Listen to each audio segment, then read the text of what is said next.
भारताच्या एअर स्ट्राईकमध्ये 120 पेक्षा जास्त दहशतवादी ठार। पहलगाम भ्याड हल्ल्याला भारतीय सैन्याचं चोख प्रत्युत्तर।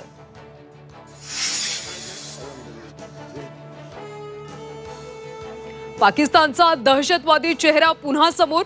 दहशतवाद्यांना दिला शहीदाचा दर्जा। दहशतवाद्यांचे मृतदेह पाकिस्तानी झेंड्यात गुंडाळले। पाकिस्तानमधल्या दहशतवादी तळावरच एअर स्ट्राईक। दहशतवाद्यांना प्रशिक्षण देणारे तळच टार्गेट। तिन्ही दलाच्या सैन्य अधिकाऱ्यांनी दिली माहिती।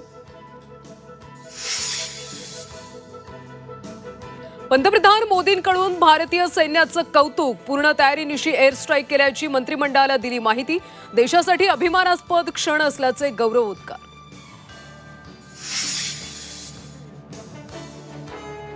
पाकिस्तानमधल्या दहशतवादी स्थळांवर केलेला हल्ला अभिमानास्पद। भारतीय सेनेच्या शौर्याला शिवसेनेचा सलाम। ऑपरेशन सिंदूर नंतर उद्धव ठाकरेंची प्रतिक्रिया।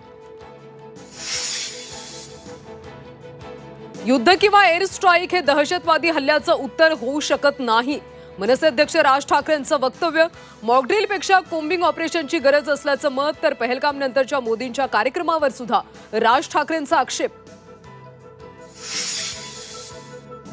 ऑपरेशन सिंदूर नंतर पाकिस्तानचा संताप। इस्लामाबादमधल्या भारतीय वरिष्ठ राजदूताला बोलावून निषेध व्यक्त।